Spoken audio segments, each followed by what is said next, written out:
نحمده ونصلي على رسوله الكريم اما بعد الصلاة والسلام عليك يا رسول الله وعلى آلك واصحابك یا نبی اللہ۔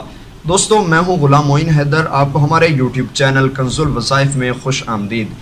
کیا آپ ادائیگی قرض کی وجہ سے پریشان ہیں، مقدمہ میں گرفتار ہیں، غربت کے ہاتھوں پریشان ہیں، یا آپ کو دیگر گھریلو مسائل کا شکار ہیں؟ تو دوستو آپ نے یہ ویڈیو لازمی دیکھنی ہے۔ مقدمہ کی وجہ سے پریشان ہیں، ملازمت کی وجہ سے پریشان ہیں، یا کسی بھی قسم کا آپ کو مسئلہ ہے، تو آپ اس ویڈیو میں بتائے گئے عمل کو کیجئے، انشاءاللہ بفضل خدا آپ کی مراد ضرور پوری ہوگی۔ مجرب ترین عمل آپ کی خدمت میں عرض کرنے جا رہا ہوں، انتہائی پاورفل عمل ہے دوستو، کرنا آپ نے ہے، بتانا میرا کام ہے، فائدہ دینا اللہ تعالیٰ کا کام ہے۔ تو دوستو عمل بتانے سے پہلے گزارش ہے آپ سے کہ اگر ابھی تک آپ نے ہمارا چینل سبسکرائب نہیں کیا تو اسی ویڈیو کے نیچے سبسکرائب کے بٹن پر کلک کر کے چینل کو بھی سبسکرائب کریں اور ساتھ میں گھنٹی کے نشان کو دبا کر نوٹیفیکیشن ضرور آن کر لیں۔ تو دوستو آپ اگر مقدمہ میں پریشان ہیں، ملازمت کی وجہ سے پریشان ہیں، گھریلو غربت کی وجہ سے پریشان ہیں، تنگ دستی کا شکار ہیں، قرض کی ادائیگی کرنا ہے، یہ تمام مسائل کے لیے صرف یہ ایک عمل ہے دوستو۔ عمل آپ نے کرنا ہے، اس کی ٹائم ہے تہجد کے ٹائم کی۔ آپ نے نماز تہجد کے وقت اٹھنا ہے، اس وقت آپ نے یہ عمل کرنا ہے۔ تو اس وقت کرنے کا مقصد یہ ہے کہ اس وقت بندے کو یکسوئی زیادہ نصیب ہوتی ہے، سبھی سو رہے ہوتے ہیں اور آپ اور اللہ تعالیٰ کے درمیان جو گفتگو ہو رہی ہوتی ہے اس کے درمیان کوئی انسان حائل نہیں ہوتا، اس وقت شور و غوغا بھی بہت کم ہوتا ہے، بالکل نہیں ہوتا۔ تو اس وقت بہتر ٹائمنگ ہے کہ آپ عمل کو اس وقت کریں، تہجد کے ٹائم کا یہ عمل ہے۔ تو دوستو آپ نے کرنا یہ ہے کہ عشاء کی نماز آپ نے پڑھنا ہے۔ عشاء کی نماز کے بعد آپ نے دوستو درود ابراہیمی پڑھنا ہے۔ جب درود ابراہیمی پڑھ لیں تو آپ نے سجدہ میں چلا جانا ہے دوستو۔ درود ابراہیمی آپ نے اول اور آخر آپ نے درود ابراہیمی پڑھنا ہے، اور جب آپ درود ابراہیمی ایک بار پڑھیں اس کے بعد سجدہ میں چلے جائیں، سجدہ میں آپ نے یہ عمل کرنا ہے۔ پھر آپ سجدہ سے جب اٹھیں تو اس وقت درود ابراہیمی پڑھنا ہے۔ سجدہ میں کیا کیا پڑھنا ہے یہ آپ کو تفصیل کے ساتھ آپ کی خدمت میں عرض کرنے جا رہا ہوں، اس کو نوٹ کر لیجئے یا آپ ویڈیو کو روک روک کر اس کو لکھ لیجئے، جس طرح بھی آپ کو اچھا لگے اس طرح کر لیجئے دوستو۔ آپ نے سجدہ میں کیا کیا پڑھنا ہے؟ سب سے پہلے نمبر پہ پڑھنا ہے آپ نے 100 بار یہ آیت کریمہ ہے، لا الہ الا انت سبحانک انی کنت من الظالمین۔ یہ دوستو آیت کریمہ اس کو کہا جاتا ہے، یہ آیت کریمہ آپ نے 100 بار سجدہ میں اس کی تلاوت کرنا ہے۔ لا الہ الا انت سبحانک انی کنت من الظالمین، یہ 100 بار آیت کریمہ آپ نے پڑھنا ہے۔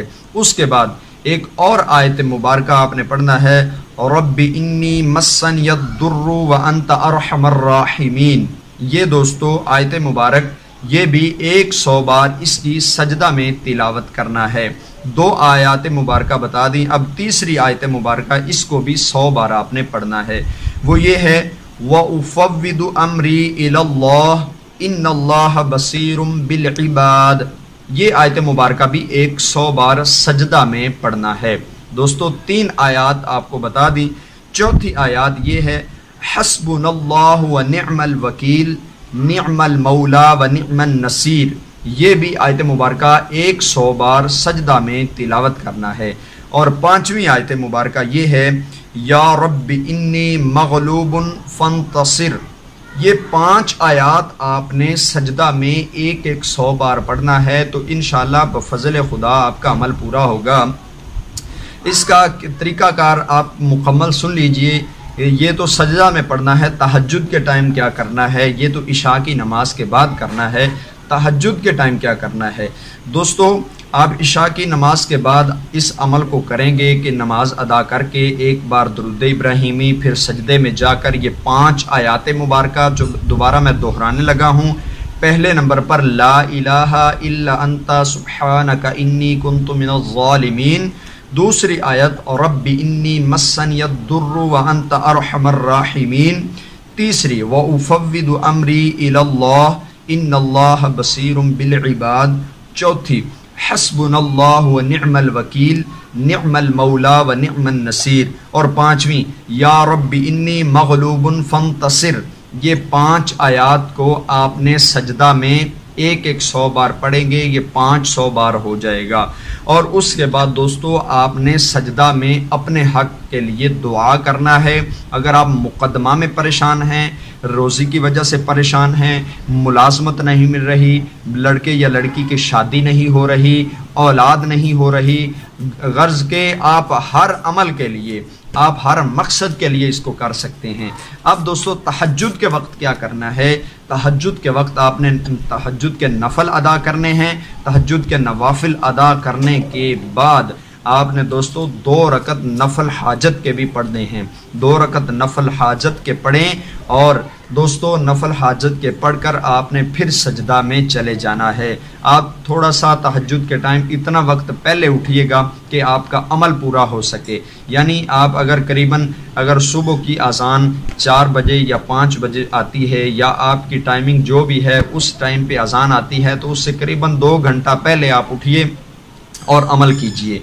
تہجد کے وقت 2 رکعت نفل حاجت کے پڑھ کر اس کے بعد دوستو آپ نے سجدہ میں جا کر پھر عشاء والا عمل دہرانا ہے۔ جو عشاء کے وقت آپ نے عمل کیا تھا، جو میں نے ابھی بتایا ہے، یہ آپ نے تہجد کے وقت بھی کرنا ہے۔ اور جب 500 بار یہ 5 آیات مبارکہ 100 بار سجدہ میں پڑھ کر سجدہ میں دعا مانگیں گے، تو بفضل خدا یہ آپ قریباً 7 دن تک عمل کریں گے، تو مجھے اللہ تعالیٰ پر پورا بھروسہ ہے کہ آپ کی دعا ضرور قبول ہو جائے گی۔ کسی بھی مسئلے کے لیے آپ اس عمل کو کر سکتے ہیں۔ اس عمل کو شیئر بھی آپ نے کرنا ہے، خود بھی کریں، لوگوں کو بھی اس کی تلقین کریں۔ یہ قرآنی عمل ہے، اس میں کوئی بھی دوستو ایسی چیز نہیں جو آپ کو قرآن سے ہٹ کر بتائی گئی ہو، سب کے سب قرآنی آیات ہیں۔ کرنا آپ نے ہے، فائدہ دینا اللہ تعالیٰ کا کام ہے۔ امید ہے کہ آپ اس سے ضرور فائدہ اٹھائیں گے۔ مجھے دیجیے اجازت، میں نئی ویڈیو کے ساتھ آپ کی خدمت میں حاضر ہوں گا۔ السلام علیکم ورحمۃ اللہ وبرکاتہ۔